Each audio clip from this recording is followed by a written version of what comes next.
right, that should be good. Excellent. Yep. So I told Kelly about the poll. She was going to do a chat poll, and then I'm going to mention it as well.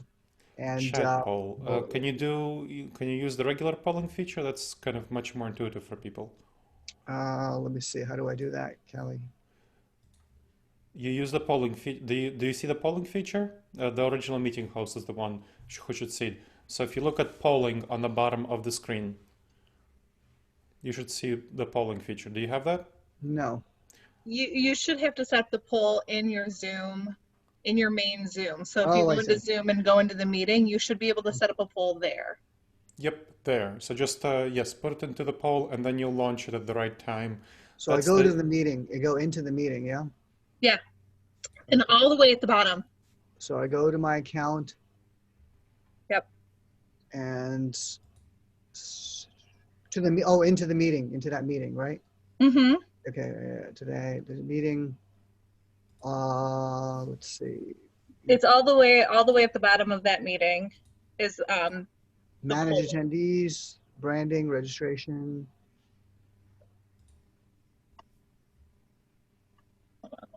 Let me look at one. Okay. Or you can, if you want, you can share your screen. Yeah, let me do that. Yeah, it's probably the easiest thing.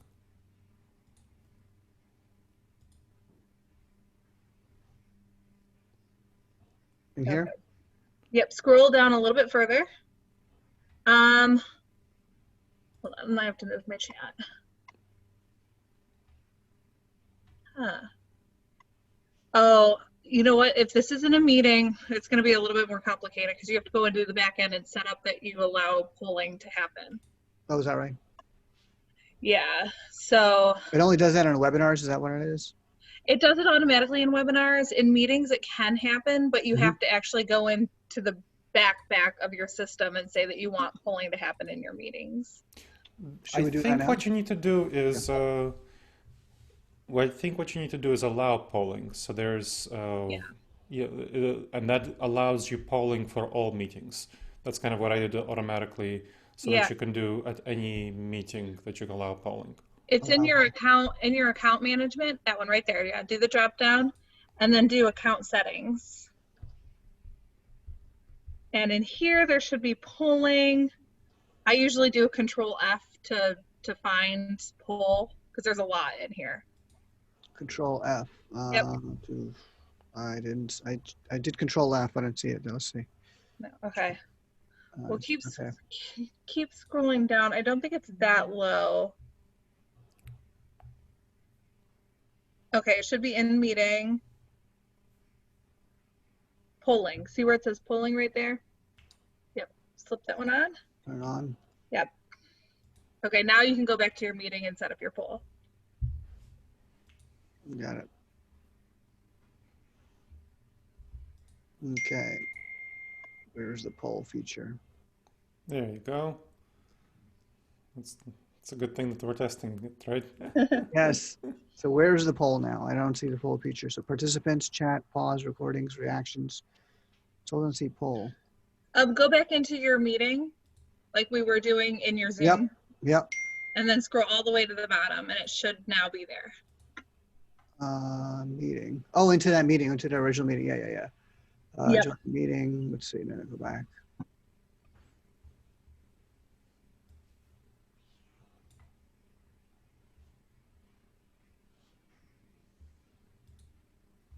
Poll, yes. Poll, yes. Okay, so add the poll, basically, right? So, who would like to receive specific info from Dr. Tsipursky?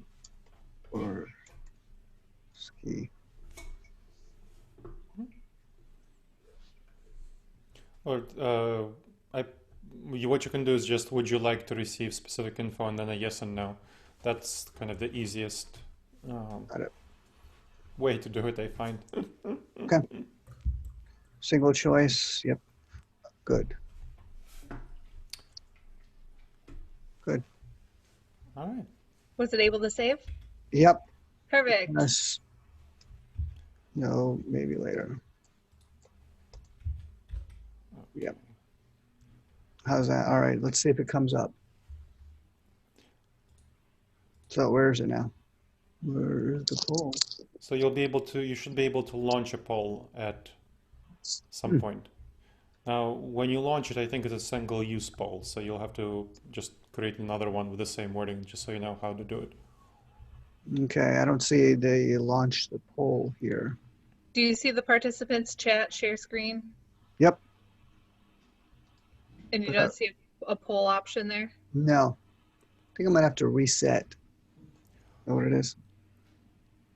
Well, try sharing your screen again. I think maybe Kelly can guide you through it. It won't share the Zoom screen. Oh, It have okay, security, you're right. participants, Yeah. chat. It has security, participants, chat, share screen, advanced sharing, pause, start recording, reactions. You know what? Maybe it's It should be at the bottom of the screen. That's when no. You know, I think because we saved it, and then we started the meeting. Yeah, Maybe. that's what I'm wondering too. If you need to log out and log back in. Okay, let me do that. Let me try that. All right, let me try that. Yeah. Okay. So everyone on the call, I'm just going to log back out and log back in. This is what you do for coming early. You get the Yes. technical Hi, figuring Mahmood. How out are you? stuff. Hi, how are you? Good, good, good. Pleasure to meet you. We're just we're going through just the technical thing, so I'm going to log out and log back in in 10 seconds. Thank you. Great. Kelly, in the meantime, can you take a look at my audio is good? Your audio is great. Your sound is Good. great. Okay, great. My visuals, you can see them changing? Yep. Great. Okay. That's Perfect. my end of things. You're ready.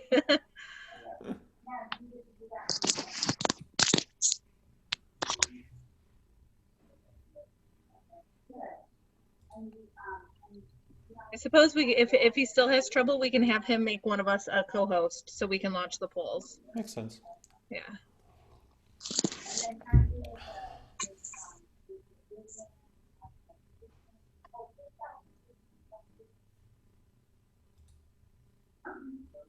I got it. Is it working now? Yep. Awesome. Perfect. How's that? Look at that. I got it.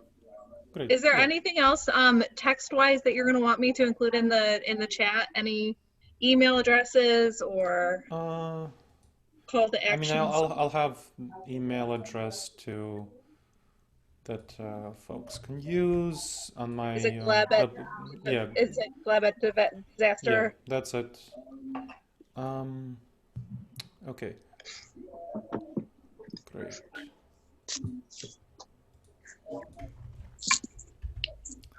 Bob, I just chatted to you my intro, so you can use that when you introduce me, or an adapted version of it. You should have it in your chat. I have your. No, I don't have it yet. Do it again. Take a look at the chat. I sent it to you, so you should have that in the chat. I only have your email address in there.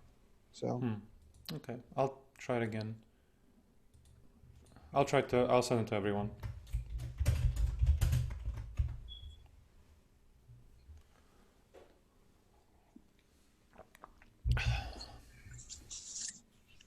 So it should be in the Zoom group chat. Yep. Yep. Got it. Perfect.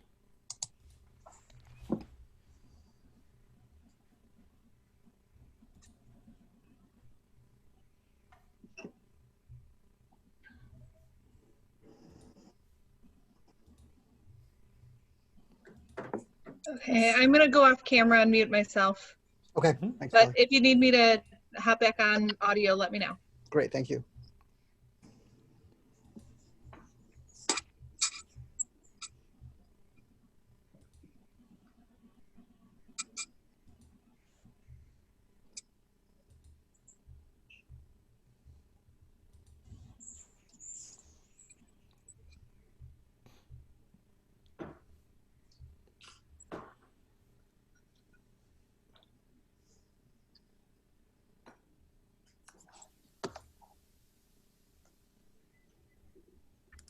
boy. That's way too dark. Hi, Joe. Hey, how are you, Bob? Good, how are you? I'm just gonna close my shades here. Absolutely. Hi, Scott.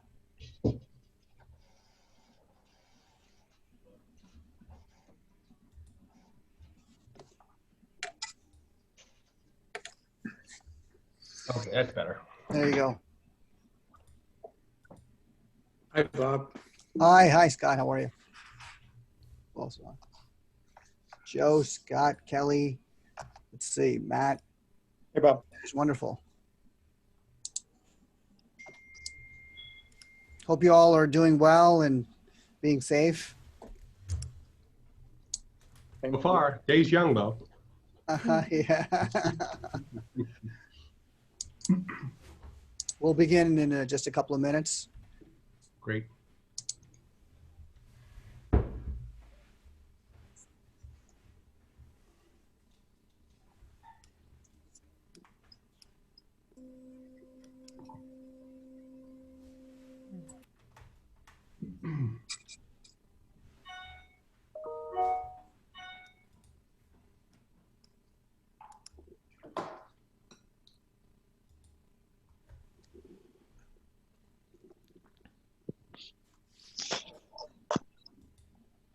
There we go. So just give a minute here.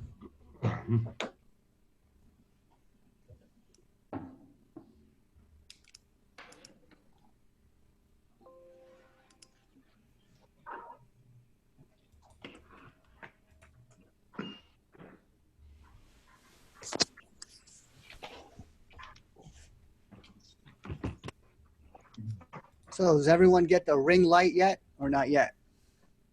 Got to get the ring light. Great lighting. You see the lighting? Yes, you've got to get the ring light. They come in several sizes. I have the 18-inch one that stands up and that goes behind the computer so that you just turn it on when you're doing the camera.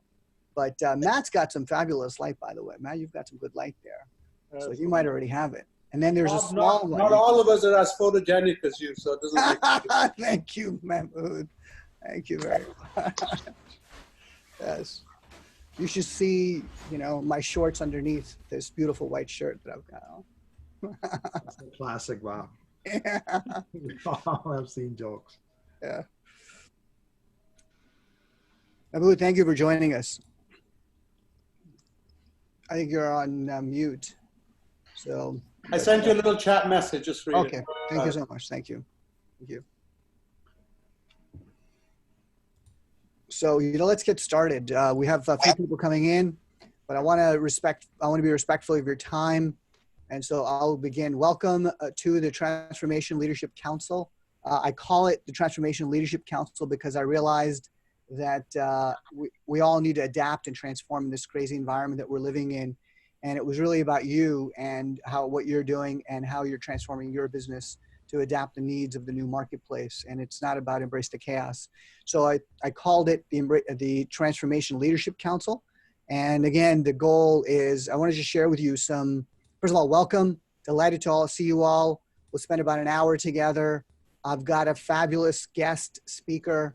Can you see my slides? Yes, you can see my slides. So just go through it real quickly with you. So today, what is the council? What's it all about? Who's on it? Who will and how will you benefit? We have a guest speaker, Dr. Gleb, Tsipursky, CEO of Disaster Avoidance Experts. He'll talk about how we got here, what keeps business leaders from growing in the road ahead, and what is that blueprint for the road ahead? What does that look like? We have a Q&A.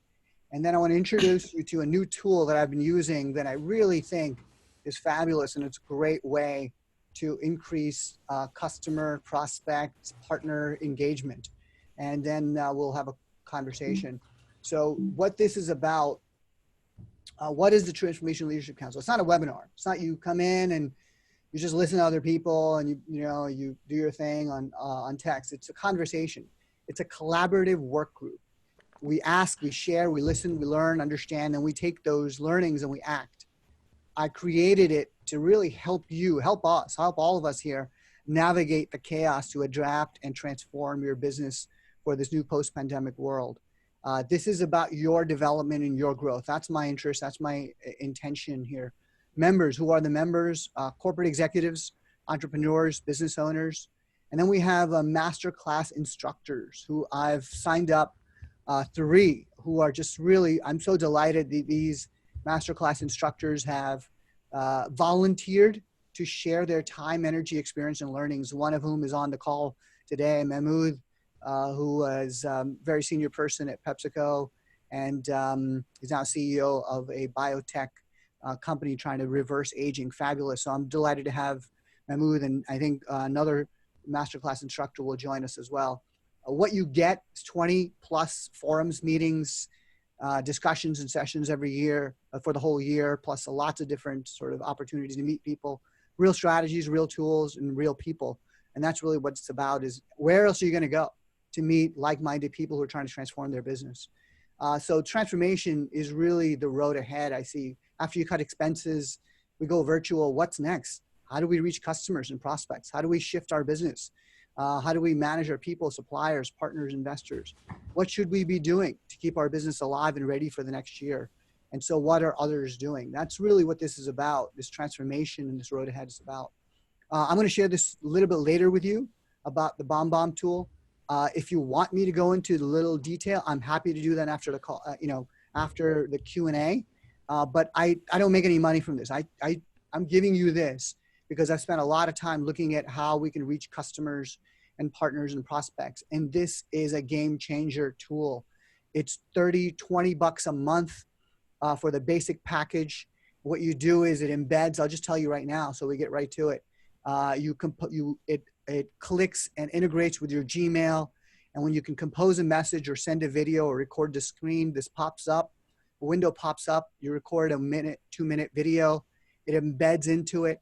And then you get the data and analytics. Look at the bottom. It says somebody clicked on it and what they viewed and how long they viewed it.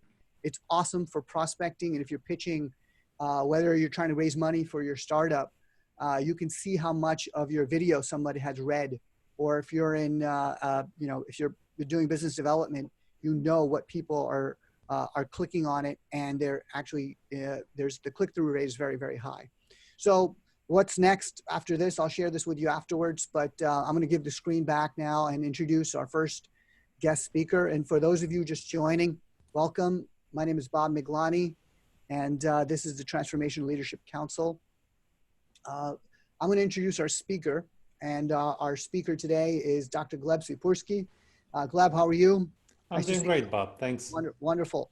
Gleb is calling in from Ohio, and he's the CEO of Disaster Avoidance Experts. Well, we didn't avoid this disaster, did we, Gleb? Unfortunately. Unfortunately not. Well, it's how you respond to this disaster that really can exacerbate seriously disaster or can mitigate the disaster. Right. So let's get to it. I heard Dr. Tsipursky speak 2 weeks ago as a part of a group that I'm a member of, and I thought it was a fabulous presentation. It was scary as hell because I thought about it afterwards, like, oh my God, what are we going to do? But it's really important because it helps us plan for the next 6 months, year, 18 months. So Gleb, I want to just turn it over to you and just walk through the presentation for the next 25, 30 minutes. Mm-hmm. And then there'll be a Q&A, and then we'll have a conversation and to see what's happening with your business and to share and learn and understand from other people who are on the call here to see what we can, what nuggets we can use to adapt our business. So Gleb, take it away.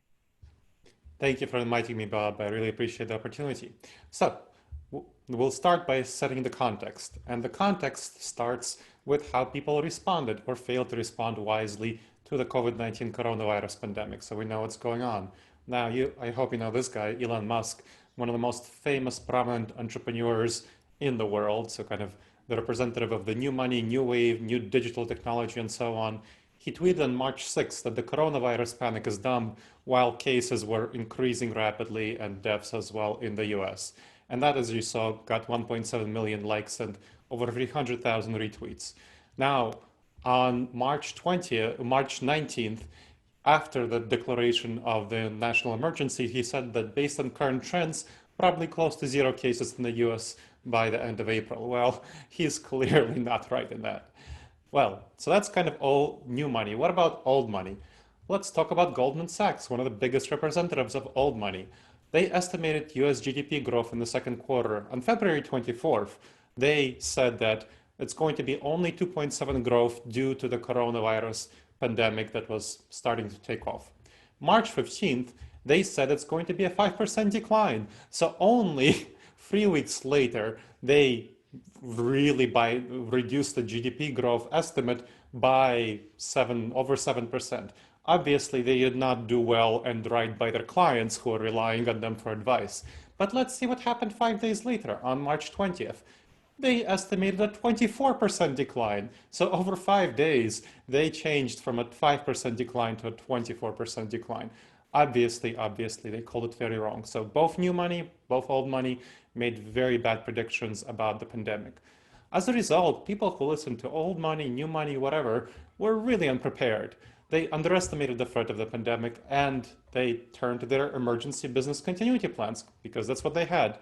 Unfortunately, such plans are not a good fit for the scenario, and I say this as a disaster avoidance expert, as one who worked on these plans very often, because the plans are meant for a brief emergency, for 1 or 2 week disruption, not a major disruption like the pandemic. And so the pandemic, COVID-19, will only be addressed by a vaccine. That's the only effective solution. And human trials for a vaccine to test their safety and effectiveness are estimated to take at least a year, as opposed to the usual 4 to 5 years. So that's all the money we're throwing at it, all the resources, cutting all sorts of government regulations that are possible. They're estimated to take a year, at least a year. And you should know that most vaccines don't make it through the trials. Maybe 10% do, 20% do. So the first wave of vaccines is not likely to make it through the trials. And after the vaccines are ready, the government would need to coordinate the production, distribution, and vaccination. Now, how confident are you about the government's competence in this area? I'm not, given its early responses to the pandemic. So let's think about possible timelines so we understand what kind of context we're living in for the road ahead. First, the optimistic timeline, then the moderate, the realistic one, and then the pessimistic one. The optimistic timeline envisions a vaccine approved for mass production by the summer of 2021. That would be supremely quick, very, very fast. It would be wonderfully fast. It's very unlikely, but it would be very fast. Production, distribution, vaccination would take only 6 months. We're assuming a very high level of government competence here. The government is perfectly competent. It faces no realistic opposition from anti-vaxxers or anyone like that. And we'll have most people vaccinated by early 2022. So that is when we can deal with the COVID-19 pandemic, when most people are vaccinated and we can move on past it. This is very optimistic. There's a less than 5% chance likelihood of all the ducks lining up in a row for this scenario. Let's talk about the moderate scenario. This is the more realistic one. So it's approved for mass production sometime by 2023. We're assuming the first batch of vaccines failed, and then we have to go to the second batch of vaccines, or maybe third batch of vaccines for it to be successful. Then production, distribution, vaccination will take place for about a year because government is not perfectly competent, and most people will be vaccinated by 2024. So this is the realistic scenario. I'd estimate about a 70% chance of this scenario sometime, and that spans a range from sometime by the end of 2022 to sometime in end of 2026, with a midpoint of 2024. That's the moderate scenario. Now, the pessimistic scenario assumes that it's harder than we anticipate to create a vaccine. So it takes more time. So a bunch of vaccines fail until we create a safe and effective one. So it's approved for mass production by 2026, takes a year to produce, most people vaccinated by 2027.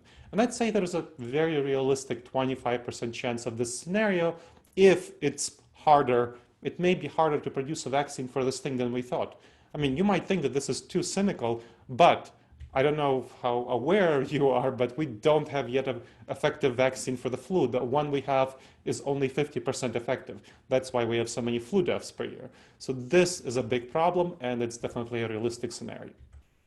So this is not going to be easy to hear. When I was learning about this topic, now epidemiology is not my expertise. My expertise is in disaster avoidance, risk management, decision making. So I had to learn about this and then assess the risks and disaster potential for disaster avoidance for my clients. It was really hard for me to struggle with this information. It was really difficult, especially when my dad got sick. So he's 79, lives in New York City, and about 3 weeks ago, he got sick, increasingly sick, coughing and so on. He had shortness of breath, loss of appetite. Very likely he had COVID-19 and has COVID-19. So he's been really on and off, kind of on the edge of going to the hospital. My mom has medical training. She's a psychiatrist. She was taking care of him. It looks like he's past the peak. So he, I think, won't have to go to the hospital. And going to the hospital in New York City is not a thing you want to do. Now, so that's my personal struggle. But my clients also very much struggled with this information of a realistic scenario of dealing with COVID-19 by 2024. And, you know, what I tell them and I tell myself, and this helps me, is that it will be really more painful in the long term for us if we don't accept this and don't adapt to this major disruption. So that's how we need to think. Now, our future until widespread vaccinations, until whenever that happens, optimistic, moderate, pessimistic, will be a combination of looser restrictions, and you're seeing that now. A number of states are loosening restrictions. And then there will be an increase in cases, and you're seeing that now. You're seeing increases in cases in states that are loosening restrictions. Then, eventually, when the cases are close enough to overwhelm medical systems, as happened in New York City, they will tighten restrictions. And then there will be a decrease in cases. And that's the kind of repeating waves that we are facing until we have vaccination. So that's the reality that we're facing. Various levels of social distancing, various levels of shutdown until vaccine. This is not a short-term emergency. It's a major disruption, and even in the most optimistic scenario, vaccine won't be available until early 2022. That's how you got to look at this. The world will change forever. I can guarantee you. Even if it's early 2022, the waves of restrictions will change people's habits, values, desires, behaviors. We'll never go back to January 2020. However painful this is to hear, and it's painful for me to share, painful still for me to realize. So you don't want to plan for the optimistic scenario. Too many companies, too many leaders, they act as though the problem will blow over soon in a few months or so. But you know, Vince Lombardi, in quote attributed to him, has a great quote: "Hope is not a strategy, and you don't want to rely on hope. You want to hope for the best, but you want to prepare for the worst." So I strongly encourage you to prepare for the moderate or pessimistic scenario. So 2024 to 2027. That's a scenario you want to prepare for. Now, pandemic it's a slow-moving threat, and it's very not intuitive for us to make good decisions around slow-moving threats. That's not how our brain is wired. Because of how we have brought up, because of how our brain is wired, we don't respond well to these sorts of decisions. Our gut reactions tend to underestimate such threats, both their likelihood and their impact. And this leads to decisions that endanger our businesses and our careers. And that's something that you have to deal with. So I'll tell you a little bit about me so you know where I'm coming from with my experience to talk about this topic. Clients, media, and books. So first, experience. I've been the CEO of Disaster Avoidance Experts. It's a boutique consulting, coaching, and training company. I've been doing this for about 20 years, helping clients in disaster avoidance, risk management, decision-making, strategic planning. I've also spent 15 years in academia, including 7 years as a professor at Ohio State, go Bucks, and published in Behavior and Social Issues, Journal of Social and Political Psychology, a bunch of prominent academic publications. So that's the experience. Now, my clients included everyone from startups to Fortune 500 companies, ranging from Aflac to Xerox. So if you know Zappos, give me a call. Media. I've appeared in hundreds of, I published something like 550 articles, gave 450 interviews to venues like Time, Inc., Fast Company, CNBC, NPR, Newsweek, CBS, Scientific American, and so on. And I've published a number of best-selling books. I'm best known for Never Go With Your Gut, How Pioneering Leaders Make the Best Decisions and Avoid Business Disasters, published with Career Press. Then The Blind Spots Between Us focuses on relationships, how to overcome unconscious bias and build better relationships, with New Harbinger. The Truth Seeker's Handbook, a science-based guide in seeing the truth of reality. That's with Intentional Insights. And my newest book, the one that's just out with Changemakers Books, is called Resilience, Adapt and Plan for the New Abnormal of the COVID-19 Coronavirus Pandemic. As you can imagine, I wrote this very quickly because my publisher approached me and wanted me to write this. So that's a little bit about me, so you know where I'm coming from. Now, you want to understand why bad advice about the decision-making around pandemics is common. It comes from dangerous judgment errors, cognitive biases that come from our evolutionary background and the structure of our brain. So that's my area of expertise. How do we defeat these cognitive biases? We have a fight or flight response to threats. It was great for the hunter-gatherers. That's what we're wired for. We're wired for the ancient savanna. And the fight or flight response was very important for them to survive because the risks they faced were intense, immediate, in the moment. The saber-toothed tigers. You might have heard of the saber-toothed tiger response, where you had to jump at 100 shadows to get away from that one saber-toothed tiger. But in our modern environment, the fight or flight response is really bad because the risks are long-term, uncertain. They are much more likely to come from notifications on our cell phone about some kind of disease starting up in Wuhan, China, backwoods of China. Well, of course, Wuhan is not backwoods, just to be very clear. It's an 11 million people city. It's called the Chicago of China. It has something like 500 international flights per day before the pandemic. So around 10,000 people per day flying in and out, carrying the pandemic everywhere. This is not a small city. So there are a number of cognitive biases which we need to address. And the specific biggest one is called the normalcy bias. We tend to assume that everything will keep going normally, that the future will be like the past. Maybe people will be using more smartphones or something like that. Unfortunately, it leads us to forecast the short-term future as being too much like the past and greatly underestimate major disruptors. So the 2008-2009 fiscal crisis is an example of this, where people greatly underestimated its impact. This is something that we have to go against our intuitions and realize that we're not going to make good decisions about this.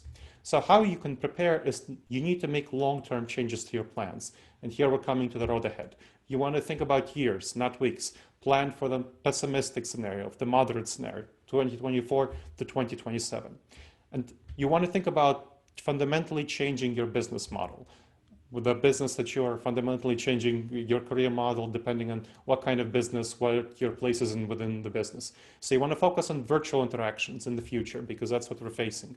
You want to make a commitment to virtual teams and offerings, and it really helps. This is something I tell all my clients to consider ending your office space lease, sell, whatever. This is going to free up a lot of money that you can then invest into virtual offerings as well as have a cushion to deal with the big, huge recession that's coming up, much bigger than many people anticipate. So there are two big aspects to your business model that you need to change. One is the internal business model, one is the external business model. For the internal business model, I'll talk about 6 areas: motivation, engagement, communication, conflicts, trust, internal controls, and accountability. First, motivation engagement. Before the pandemic, how many percent of employees do you think were fully engaged? 34%. Only 34% of employees were fully engaged according to Gallup polls. That means that they were creative, innovative, committed to problem solving, taking initiative to address problems. Most of the people, over 50%, are disengaged, meaning they're passive, they're coming in, they're punching the clock and going out. About 10-ish% are actively hostile, meaning they're actively looking for a new job and bad-mouthing the company to others. Working from home is going to cause more disengagement. There's going to be a lack of motivation from being around other employers. Now, certainly the first wave of people working at home, people for the first couple of weeks were more motivated, more engaged. Now, this initial rush of threat response, fight or flight is over. People are going to get less engaged because we're really motivated by being around others. We're very tribal creatures. That's built in us from the evolutionary background. There's also additional stress from adjusting to life and household in the pandemic, whether you have kids, you're crawling all over you, whether you need to take care of elderly parents who are maybe more vulnerable to the pandemic, whatever is the case. People are more stressed out. So you need to provide support and guidance to employees for how to manage their motivation and engagement during the pandemic. That's one. Effective communication. Now, it's surprisingly difficult to communicate effectively, even face-to-face. And of course, many less people will be face-to-face because virtual communication most often takes place by text. We'll talk about bomb a little later, but that's a one-way communication. So text, whether through Slack, whether from messages, whether through Asana, Trello, Microsoft Teams, that's the major way that people communicate in virtual settings. And they lose so much when there's such communication because you miss body language and you miss tone. There's a big difference between someone saying, I think Mary should take charge of this project, or I think Mary should take charge of this project. Now, those two sentences mean very different things because, of course, of my tone of voice.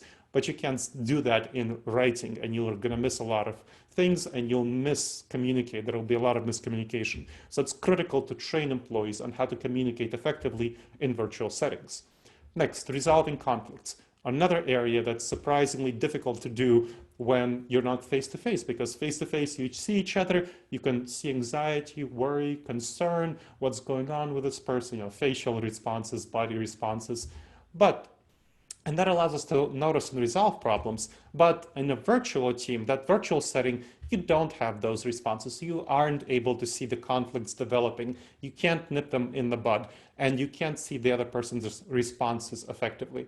So that is very difficult to do. You need to offer training in this really important area. Next, cultivating trust. This is something that people forget about a lot. In office settings, it's natural and easy to build up trust where people just chat to each other over the water cooler about their kids, sports, their hobbies, their vacation plans. It's very important to get to know each other and have that connection. But in virtual settings, that doesn't happen naturally.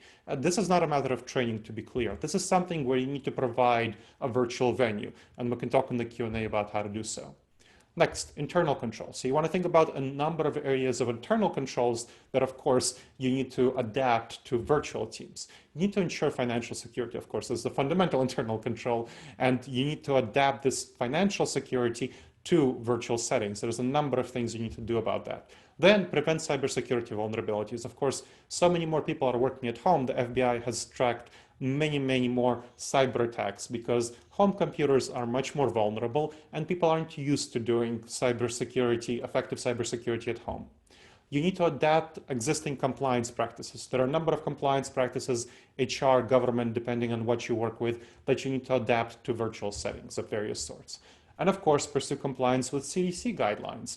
There are specific CDC guidelines around health and safety. If you do have meetings, if you do have some people going to the office, you need to pursue compliance with those, and you need to revise internal measurements.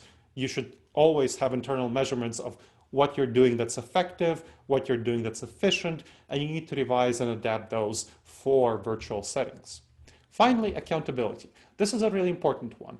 Accountability is much easier to do in the office settings. You walk around and you see who is doing what. You engage with them. It's easy to see whether people are kind of slacking off or concerned, anxious, worried in the office when you do a walkabout as a supervisor. Also, as a peer, it's much easier to hold another peer accountable. You pop into their office and say, "Hey, Bob, where's that report you promised me?" It's hard to ignore somebody, but much easier to ignore a Slack message. So you need to create new structures to ensure accountability. We can talk in the Q&A about what that means. But the accountability for these structures need to be both up the chain of command and peer-to-peer accountability. So those are the 6 areas of internal business model. Let's talk about the external business model. So 6 areas again: service delivery, relationships, disruptions, norms, unknown unknowns, and competition. First, service delivery. You want to think about getting your service as much as possible to virtual services, socially distanced if needed, but this is going to be pretty hard to do. So some will find it easier than others. You want to be creative. There's many ways to do so. And for some businesses, the best choice may be to close in this time for you to get out of the business. I'll just be very honest, and we can talk about what that means. Relationships. You want to think about how to cultivate effectively relationships using virtual engagement, and BombBomb is one way to do that. You want to both establish new relationships and cultivate existing ones. This is, of course, with external stakeholders. So think about clients, service providers, political leaders, which are especially important right now with the business stimulus, prospects, investors, suppliers, and so on.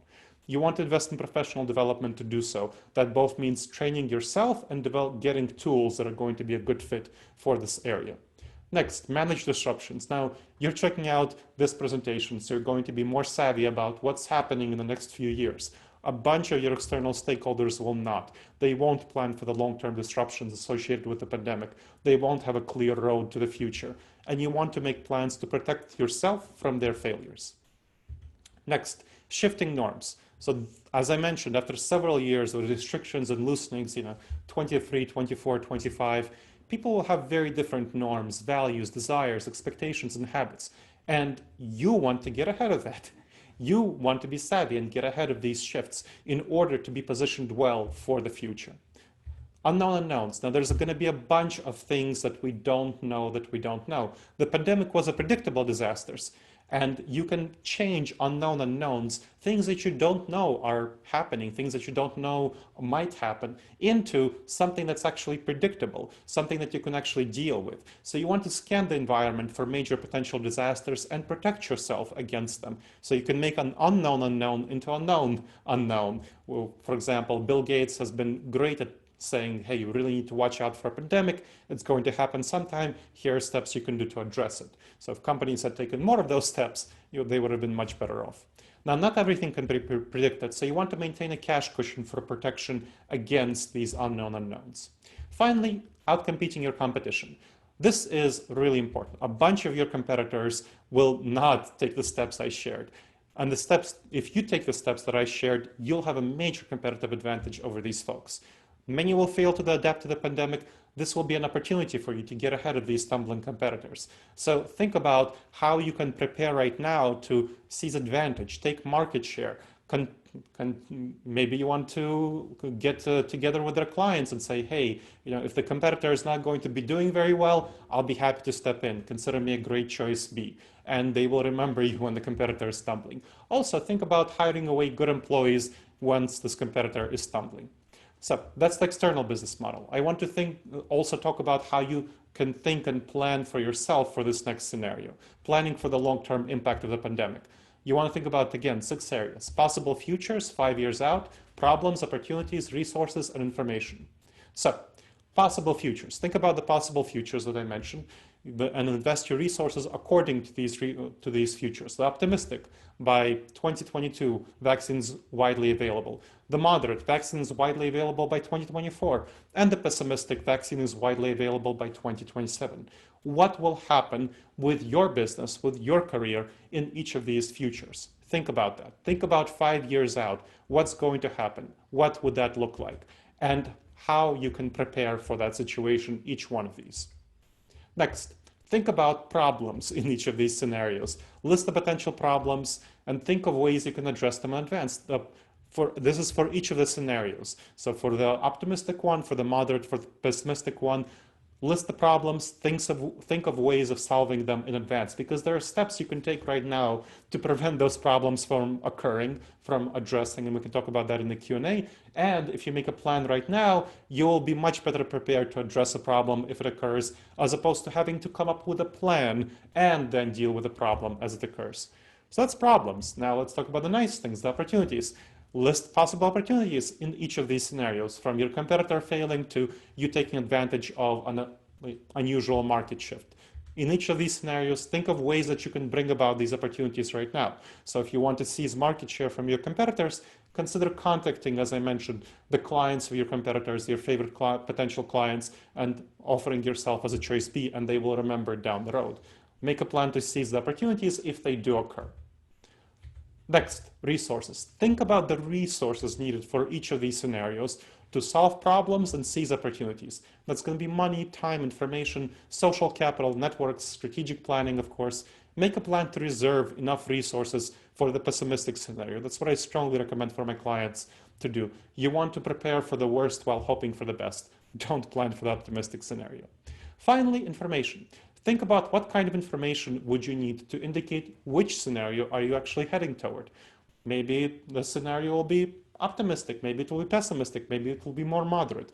Think about what information you will need to indicate each of these is the case, what resources you'll be following, what is a trustworthy, credible source of information, monitor it accordingly, and monitor it extensively, the source of information, and shift your plans according to the kind of information that you find out. And then, of course, execute, execute, execute. That is critical. Finally, I want to talk about the additional resources you can gain. You can have a free coaching session with me and 2 chapters from my forthcoming book. Now, it's not going to be a tinyurl.com /the event. We agreed with Bob that he'll launch a poll that folks can see right now and vote for whoever wants resources from this. So Bob, if you can do that, please.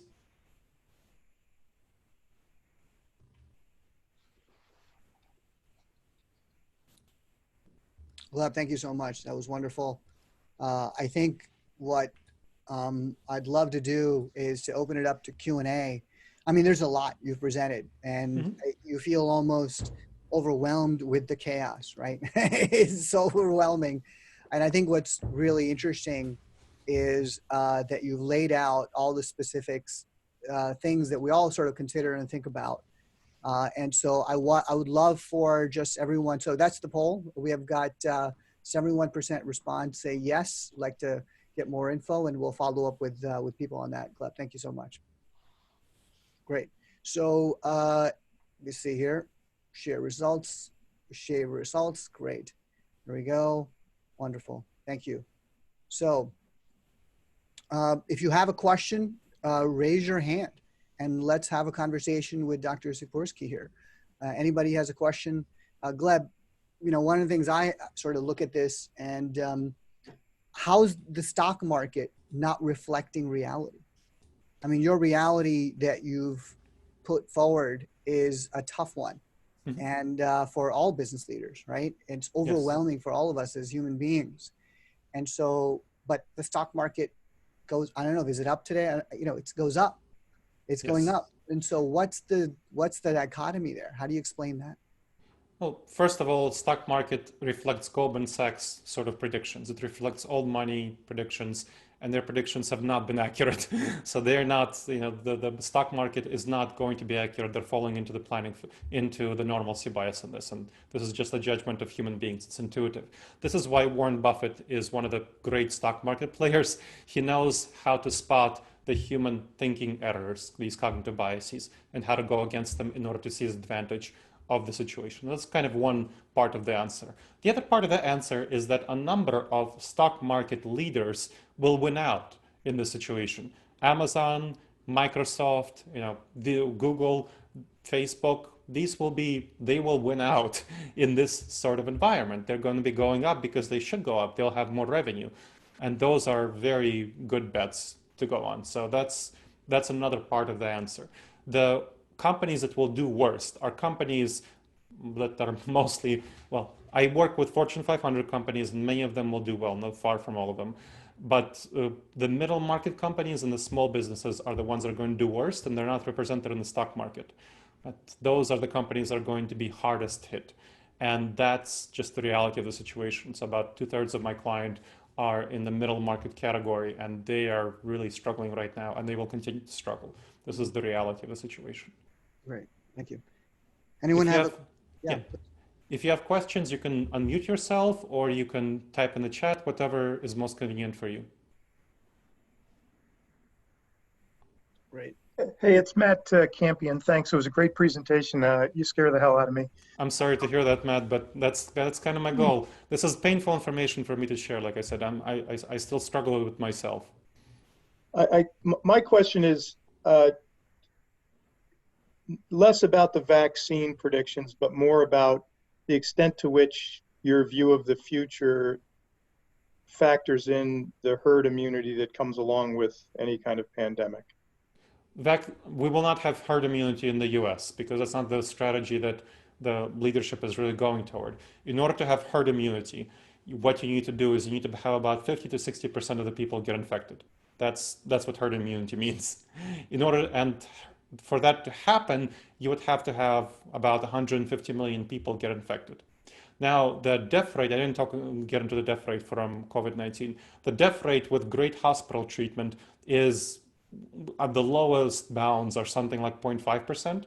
Highest bounds is 1% that we've seen, but those aren't final numbers yet. But 0.5% with, let's use the conservative estimate, 0.5% with great hospital treatment, but because the medical system gets overwhelmed when you have COVID-19, because unfortunately in the US, we don't have that many hospital beds available for treating COVID-19 patients.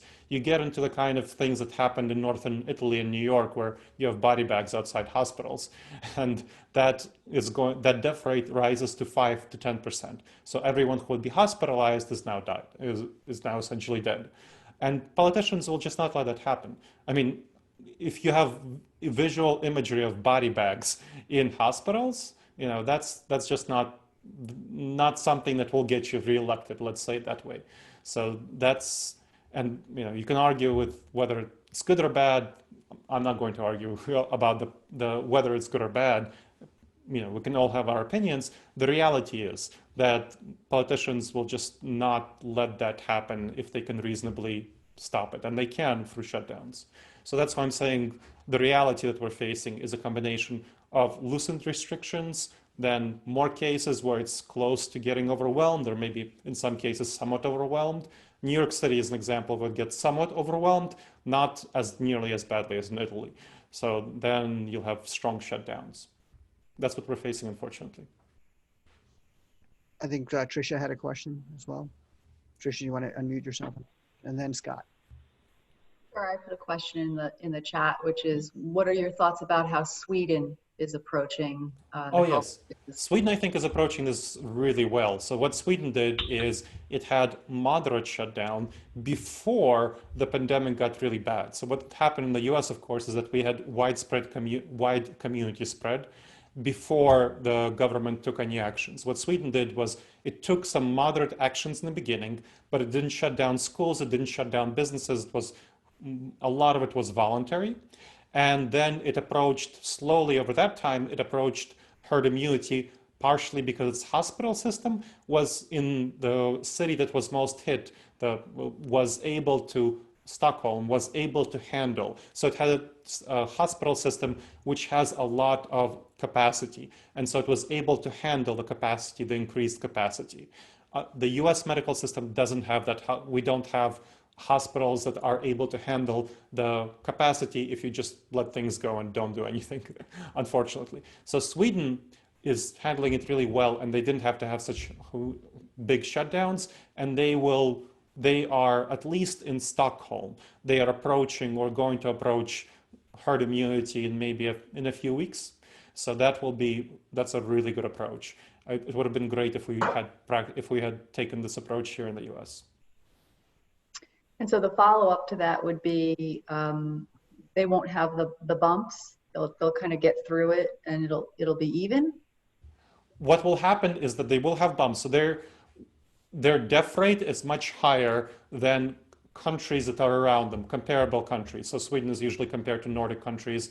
And what they're having a death rate of about, I want to say 300% to 400% higher than comparable countries around them. So the number of people who are dying and the percentage per 100,000 population. But because their hospital system is good enough, they're not getting overwhelmed. So they're still staying at that 0.5 to 1% death rate versus getting into the 5 to 10% death rate that you would see in the US and elsewhere and anywhere when the hospital system becomes overwhelmed. Because their hospital system is really, you've probably heard that Swedish health system is really good.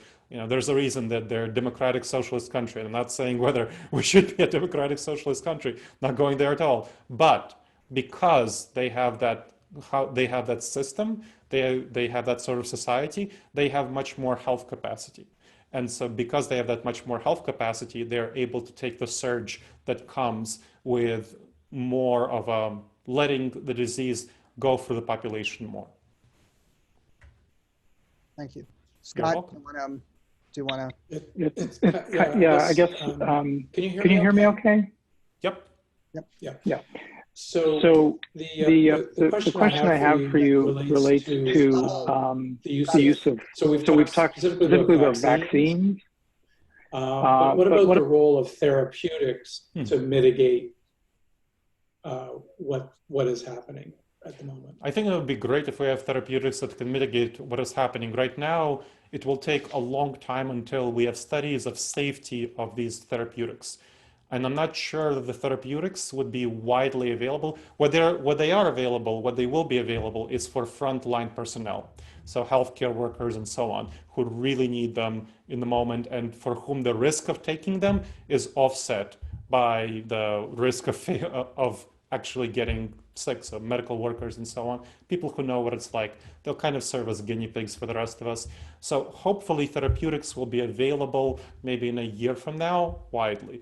Quality therapeutics that we know work after going through a number of studies.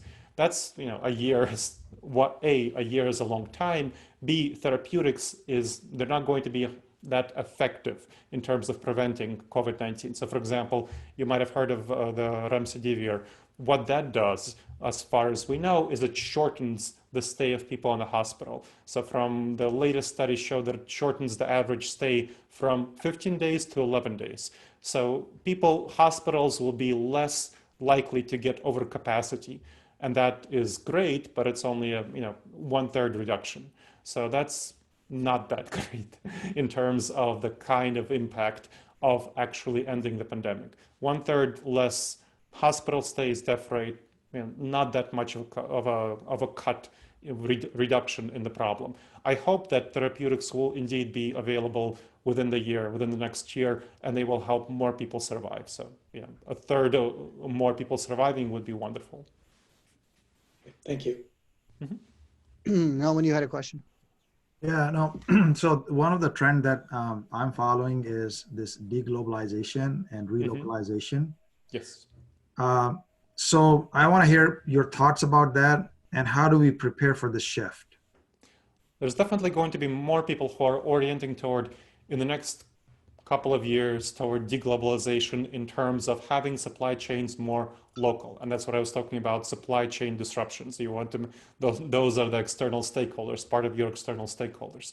It's definitely wise to realize that supply chains have been disrupted and will continue to be disrupted by the pandemic. That's one. So the manufacturers of various sorts, people who create goods, will want to have more control over the supply chain and make them more reliable, at least in the short to moderate term. In the long term, some of the finances might push back toward the extending the supply chains, but also I think the experience, the shock of the pandemic will still cause some more reliance on local supply chains. So we want to prepare for that. That's one of the shifts that we want to get ahead of. So we talked about one of the shifts. If you are able to be in a position where you can provide a supply, where you can be a supplier to a major company in a way that's more safe, you can be a higher price supplier, but you can be a safer supplier, a more reliable one than some supplier that's going to be overseas. That's would be a good trend to get toward. That would be a good place to get toward. And conversely, if you are in the business of a major manufacturer, you can go ahead right now and look for safer suppliers locally. And if you can find those suppliers before your competitors find those suppliers, you can lock in better contracts with them. Right. One of the things, Doctor, that I'm seeing, one of the reasons that why we did globalization is because we have a cost problem, and we just kind of shifted our cost problem to what we call best cost countries, and we just kind of shifted everything out of our country to the other countries. Now, this localization is going to be very painful. Yes. Because the cost structure is the same, and we're bringing those jobs back at a higher cost. And so this is where I believe one of the thoughts that I have, or one of the focus that I have, is that we need to understand automation and digital. How can we automate and digitize our operations and make it more suitable and have more sustainable workforce, where we have the high value work and we automate the low value work or the repeatable work. What are your thoughts about this? Well, I definitely think there's going to be more automation, and it's not simply because of the desire to cut costs. I mean, people don't want to deal with other people more. So they're, as much as you can take people out of the process and interaction with other people, if you're interacting with robots all day, that's a much safer environment to be in than if you're interacting with people all day. So if you are thinking about the factory of the future, it's going to be much more socially distanced. There's going to be a lot more jobs that are outsourced, and that's just a factory. Of course, in all other areas, there's going to be there's going to be digitization and automation as well. This is definitely a trend that will be exacerbated. This was already a trend, and it will be made more intense by the COVID-19, the recession, and of course, as you rightly pointed out, the localization. Thank you. I think I just want to one quick question. Sorry. Bob, go ahead. No, I was just going to add one quick thing, and I want Ritesh to comment a little bit on this too. I was approached recently by a pharmaceutical company that makes products here in America. They have a small plant, and they make an antibiotic, but it's finished formulation here. And there's a conversation that the White House is very serious about bringing API production to America. API is the active pharmaceutical ingredient. Nobody makes API in America, no one. It's all made in China and India. And so there's a real energy, and the Department of Defense, state, DPA, have a very serious big budget to bring manufacturing back, as you said, Norman and Gleb. The challenge is the pricing. Yeah. The cost of doing business in America is massive. And so, okay, yes, you can bring the plant back. And the problem is when you sell the product, the prices are so low, no investor is going to invest in that. And so you're getting into a place where you have an administration that is looking like a socialist administration because they're going to have to support the private industry because no one is going to be able to, the ROI is just in there. Yeah. So the fundamental issue that we're raising, that we're seeing here is, yes, you can bring manufacturing back, but the government's got to step in and fund that investment, number one. And that's just one plant. But then on the other hand, be a consumer of that product at a higher price so you get margins. And so that's a massive investment. If you think the government was 30% of the market in America in January, my sense it's going to be 60, 70% of the market, moving forward, because where else are you going to get this? So that's a real issue. Mm-hmm. And I do want to bring in Ritesh, because I think one of the things, what we're about here in Transformation Leadership Council is how do you adapt your business, right? Yes. And so Ritesh is an investment banking business, and he held just a wonderful conference yesterday, virtual summit of about 800 people, 800 companies on infectious disease. So Ritesh, talk about how you're adapting your business model in this context. And go ahead, please. You want to call it? Yeah, so I also have a question, which question was around US, China, and what's going to happen in the worst case scenario about what we're talking about, localization, globalization. So we can talk about that. Mm-hmm. But just for the audience, right? I work at an investment bank. It's a full service investment bank focused on emerging growth companies, so mainly smaller public companies, micro cap, small cap, and the whole business is done in a very traditional manner, right, because of the compliance, regulation, and others, and it's all done through more face-to-face meetings and relationships and others. So it's going to be a big change overall. And we saw about a year and a half, 2 years, with Robinhood and a lot of millennials and all opening accounts, and they didn't want to speak with any retail reps and others and just buy and sell securities is the trend which we saw. And also the crowdfunding and what Jobs Act and others. So we started about close to a year and a half with a crowdfunding platform, which is a 100% sub of Maxim called Lemvest, which is mainly for raising money for private companies, Reg A's and 506Cs. And then what happened is, we saw a huge change overall last, and we pivoted to more, giving exposure. So a lot of these smaller companies, there is a smaller audience of institutional investors, and so how to give them exposure in a scalable manner through IR. So we pivoted by giving them non-deal exposure through the platform. So we started that, got SEC FINRA approval, and we were ready to go. We're giving about close to 1,000 plus companies, which are sub $100 million market cap NASDAQ and NYSE companies, and so providing them exposure through a not a brick and mortar, but in a scalable model where with a click of button, you have all the information of who's clicking on which slide of the presentation, all of that stuff, but also how to reach thousands, if not millions of people, right, for these companies. So we started that. So we built the platform as m-west.com. And this, whole coronavirus outbreak hit, which is, we were at the right time, right place from a perspective as compared to our competition, which is one of the things we mentioned is how to give exposure to our clients, right, as compared to the traditional way, because there's no traditional conferences happening and others. So we started doing a lot of webinars and conferences.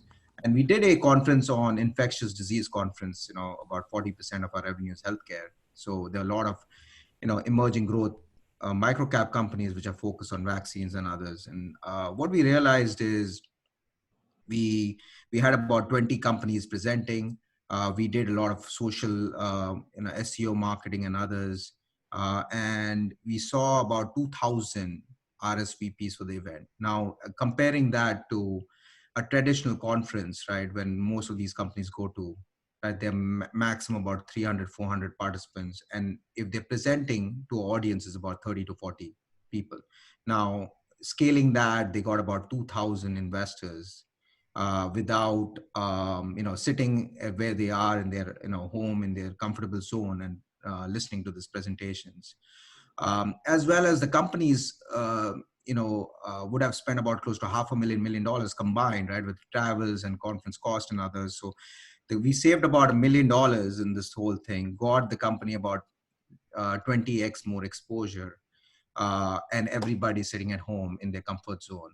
I think that's where the model is going to shift. And I think we shifted that, and we got a lot of great, as compared to what you mentioned about competition. Our competition is not doing that. And so that's something which is being closer to our, closer to our customers as well as communicating. So I'm happy to answer any questions, but no, that's. So how has the reaction been with your? Is this something that you're a first mover advantage? Are you the first one in the marketplace doing this? And how's that going with your customers, with your clients? Yeah, that's great. So so it's a first mover. We are, I would say, about a year and a half, because there's in our industry, there's a lot of regulations. So there's a lot of things which needs to get done before, outside of the tech aspect of it. So I would say we are about a year and a half ahead of the competition. We started the non-deal aspect of it about 6 months back, and it's trending pretty high. So we had about 1,000 registered users. As of yesterday, we have about 10,000 registered users. We have about 30,000 email addresses, and that's increasing every day. The other good part is, we're creating a landing page for our clients. So now in the traditional setting, they were spending about $10, $20, $30,000 in IR activities, and there was no accountability, right? They're meeting the same investors, same thing here. There's a dashboard which these CEOs get every week. These many people visited their page. This is a slide of the presentation. They looked at it and how many hours of content they were reviewing on it. And that's all really valuable information. So you know exactly which investors to reach, which investors have shown interest, what they're looking for. And so that's, I think, one key area. So I think we have about, I would say, 8 clients on the site right now, which we are, growing that to about close to, I would say, in the next 4 or 5 months, about 40 to 50 clients. And that each of them is spending about $5,000 to $10,000 on digital marketing. We have a whole in-house digital marketing team. So that is about, we'll be on MVest, there'll be about close to $40,000 to $50,000 each month getting spent on marketing. So not only the marketing for their own landing page, but MVest is getting brand recognition. So, and we have a whole sales team, right? All the bankers and all, we have the relationship with the clients. We cover about 180 plus companies. So it's creating a startup environment within a larger organization as well. Yeah. I think one of the things that I'd love to open it up to questions and answers from people. But I just want to comment on one thing, and I know a little bit about Ritesh's work here, which is really groundbreaking. But internally, it's been not easy, right? You've got this, challenge of let's just skip by, let's just do what we're doing, versus, hey, let's do something else. Internally, you're competing with your management team, your other colleagues about resources, about ideas. So just, comment on a tip that you have for people here. What would be the one piece of advice you would give if people are saying, we've got leaders here, business owners, Ritesh, what would you tell them to do when you have this internal transformation, conflict? How do you handle that? What would you suggest to people? I think it only comes from fear, in my opinion, or there's something fear of we're going to be out of business, or something where if we don't do it, most of the people it's a herd mentality. They want to just follow, they don't want to lead it. So yeah. I think times like these, like people want to change, they have to change. So, in last, I would say 3-4 weeks, the kind of, enthusiasm people have for invest because they see the change which is happening. And because of fear of if they don't do it, if they don't step up, they're going to lose their jobs and others. So I think fear is very important aspect where people change, otherwise people don't change. So I think one positive thing this whole outbreak has done with all negatives is, I think it's made people who didn't want to change, they have to change and adopt, right? So I think everybody has to do it, and or else they'll not be able to manage their businesses. So I would say is that change right now, communicate and change right now. I don't think it's another 3 months away. Is right now. Everybody has to change in a lot of, in personal way, professional way, the way we think. Yeah, great. Thank you. Any questions? Thank you, Ritesh. That was very helpful. Dr. Tsipursky, thank you so much. Very helpful. I'll send some materials from you to our colleagues here on the phone. Any other thoughts, any ideas, any questions? What are you all thinking about as we wrap up in the next 5 minutes or so? Has this been useful? Has this been useful? Just give a thumbs up and tell me if it's been helpful. I know there's a lot of scary things that we heard, but Noman, what do you think? I mean, has this been a useful session for you? Yeah, sure. No, I think what Gleb and what you're bringing to the table is very relevant, and this is what I've been doing for especially since the pandemic started, is focus on transformation, focus on the ability to just think out of the box. Like we have to think different in this scenario, and people are not thinking out of the box right now. People are still thinking that everything's gonna be normal, we're just gonna come back, business is gonna be start as same, we're gonna go to work, but it's not gonna happen.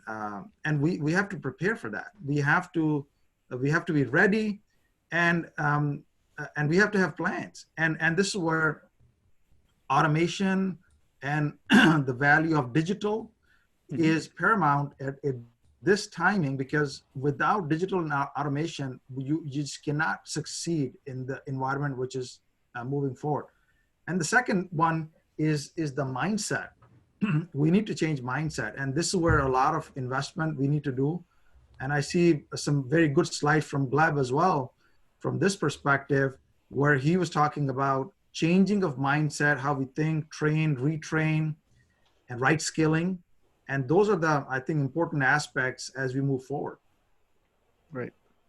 Joe, thank you. Yeah, I mean, one of the things I think, which is literally spine shaking, that Gleb had kind of shared, because if he's right, and why not, you're talking about the airline industry, you're talking about the cruise line industry, you're talking about hotels, you're talking about all the things that are the oil industry, all the things that are interrelated that would just simply collapse, right? You're talking about banks, banking failures. You're talking about municipalities failing. You're talking about a true Armageddon, right? I mean, we were just knocked on our asses for just a couple of months, and it took the U.S. I don't know how many trillions of dollars. So on the chance that Gleb is right, I guess we could stock up for a little while, but literally things fundamentally not only change in a modest way, because again, everyone's saying, but there'll still be business. And to some extent, there'll still be business, but we'll see unemployment rates like there is in South Africa between 25 and 40%. It'll be the Great Depression every day going forward. So there's a part of me that hopes Gleb is, hit his head last night really hard and is completely off of his rocker. I hope so too, Joe. Well, again, that's what I said, I hope. But and there's another side of me that says, from the standpoint that you suggest preparing for both, at least from my standpoint, for my personal business, and then for the $600 million that I manage for people in investment accounts, it does give me pause to again try to rethink things, because even though we managed this this downturn and we kind of you know, most of the people we manage money for are even and even up a little bit year to date, because we kind of backed out into fixed income and cash last year. You know, and we thought the bottom was at around, you know, 19,000 or so, and kind of rotated back in. But you're telling me, you know, that may have been a great time to sell and not rotate back into. So again, I guess I say thank you, but I don't know that I really am happy with what you said. Yeah, I'm not happy with what I said either. I mean, this is, like I said, it's painful information for me to learn about and to share about. But I think it's very insightful. So there are definitely a number of industries which will be very badly damaged. I mean, you know, everything from, besides the ones that you mentioned, sports, other entertainment, and in-person entertainment, of course. These are the kinds of things you want to be thinking about. You know, obviously restaurants, other in-person services. These are industries you want to be thinking about not being in. If you are involved in them, you know, pull out as quickly as you can before others get savvy to this and before there's a mass stampede. I think one of the things I will say, Joe, I'm with you 100%. I mean, I heard Gleb speak a couple of weeks ago and I thought, well, should I really have him on? Honestly, because it's like, holy shit, it's so depressing, right? And it's overwhelming, it's complicated. But then I thought, well, you know what, let's just have him on, because the thing is, we got to get on with it. We have to sort of say, what can we really control? We have to sort of, and here's what I learned about all the books I've written, all the things, is that, you know, you have to move forward. You have to figure out a way to move forward. And that's the only thing you can really control. And so the question is, will all this happen? I don't know. No one's going to be able to predict the future. You have to plan for it. But the question is, what do we do right now in this moment to adapt and transform our business for the future so that we create jobs, so we create opportunities? Because waiting is so challenging. And I agree with you, Joe. It is so scary. And so part of this, and I'll just sort of, you know, I'll share with you just one quick, what I'm working on for you is to pull together, you know, sort of the next 60 days, you know, looking at boosting your immunity, having world-class speakers on that. I have tons of friends and people at Pfizer and J&J, and we're going to learn about vaccines, what's happening. So these are, I mean, Prezi, this is like kind of what the tool that Gleb has been using, and how do you do that, and board members. And so there's a lot of sort of things we can start doing today that might be helpful for us as we look at preparing for the worst. And to me, that's the way I look at it. Like, okay, what are you going to do? Let's get to work. Let's try to do something and be useful, because that's all I know. You know, I don't know about the future, right, John? For me, Gleb is kind of the 10th guy in the room, right? 9 of them all agree to go one way, and he's the 10th guy saying, not so fast, and here's the reasons why. And so it's just, again, so it gives me pause, and certainly to kind of reevaluate and be hypersensitive. You know, if the 9 people who are going one way start to be wrong, and Gleb seems to be more and more right? You don't need to wait. Yeah. So if you see, if you see case rates and death rates going up, then you know that eventually the politicians, they won't be able to stand it. They will impose restrictions. I mean, this is just the reality of the situation. Yeah. And if you see vaccines not being approved this year, then that's another piece of evidence for you. Sure. Bob, I want to maybe add a couple of points here. So we are moving into a low growth, high debt environment moving forward. Okay, this is where we are moving. The big government, I think, is another reality which we're going to see. Okay, there's a lot more government involvement moving forward, and this is a reality that is going to happen. Now, what can we do? This is the key point, that what can we do? 2 things that I've been talking about, I've been like the companies I've been working with, 2 things. Number 1, we need to reassess our value proposition. What are we delivering? Value proposition is very important. And then the other thing is value delivery. How are we delivering the value is very important as well. But I give you an example for value proposition is, a lot of the times, if you imagine maybe like this diamond ring, you know, we give this diamond rings and weddings. There's a big diamond on this ring, but there are like 10 other small diamonds on the ring also. We're only seeing this big diamond on the ring, okay? We're not seeing the full embedded value of that ring. You know, this is what I call the embedded value. Like, for example, if you're a hotel, like you're like closed, but you got chefs, you got people who are cleaning, you got people who know how to do furniture arrangements. There are a lot of the things which is the embedded value. And from moving forward, as we're moving forward, we need to understand how we're going to sell that embedded value. We need to understand what is the value, total value that we have. And then how we're going to deliver that value delivery. So those two things are, I think, is very important for us to maybe reflect on that. And then moving forward, connect with our customer, connect with the people on those two things. That's great. Thank you. Very helpful. No, I agree with you. I think we have to be creative, right? Like we have to just we have to come up with new ideas and new ways of doing things. So that's what it's about. It's about creativity. Any other questions and thoughts before I close today? Yeah, great. So I hope this is this Leadership Council session, the first one we had, has been helpful to you. Reach out to me if you're interested in talking further. But I want to thank our guest speaker, Dr. Gleb Tsipursky, CEO of Disaster Avoidance Experts. And I'm going to share all of your information with the group. I'll share a recording of this and the slides. You'll have that, so you want to share it with others.